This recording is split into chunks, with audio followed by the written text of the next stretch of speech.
In his book, Constancy's Sword, The Church and the Jews, Catholic author James Carroll relates an incident during the reign of the Christian Emperor Theodosius, when a Christian mob led by a bishop destroyed a synagogue and a Gnostic Christian chapel. When Theodosius ordered the mob to rebuild both places, the beloved Christian leader Ambrose of Milan took offense and wrote a strongly worded letter to the emperor.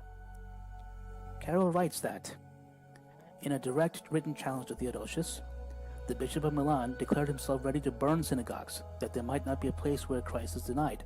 A synagogue, he said, is a haunt of infidels, a home of the impious, a hiding place of madmen, under the damnation of God himself. To order the rebuilding of such a place, once it had been burned, was an act of treason to the faith. Even more egregious is the encouragement of John Chrysostom, another beloved leader of the church, to his followers to take the law into their own hands, if need be, in order to punish blasphemers.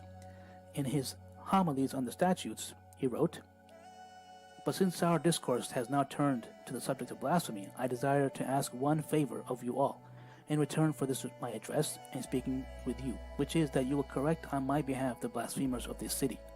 And should you hear anyone in the public thoroughfare, or in the midst of the forum, blaspheming God, go up to him and rebuke him, and should it be necessary to inflict blows, spare not to do so. Smite him on the face, strike his mouth, sanctify your hand with the blow. And if any should accuse you and drag you to the place of justice, follow them there. And when the judge on the bench calls you to account, say boldly that the man blasphemed the King of angels. For if it be necessary to punish those who blaspheme an earthly king, much more so those who insult God, it is a common crime, a public injury, and it is lawful for everyone who is willing to bring forward an accusation. Let the Jews and Greeks learn that the Christians are the saviors of this city." Compare this to the Sharia prohibition against vigilantism.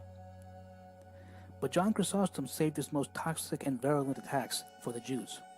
Carroll notes that John's rhetoric against Jews was easily the most violent and tasteless of the anti-Judaic literature of the period. Further, while not calling for direct violence against Jews, John clearly felt it was justified. After comparing Jews to animals, he said, "By making themselves unfit for work, they have become ready for slaughter. This is why Christ said, 'As for my enemies who do not want me to reign over them, bring them here and slay them before me.'" Pretty harsh rhetoric, isn't it? It should be kept in mind that Christians began persecuting their opponents when they acquired the political power to do so. The Catholic Encyclopedia states,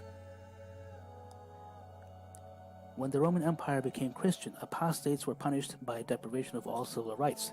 They could not give evidence in a court of law, and could neither bequeath nor inherit property. To induce anyone to apostatize was an offense punishable with death.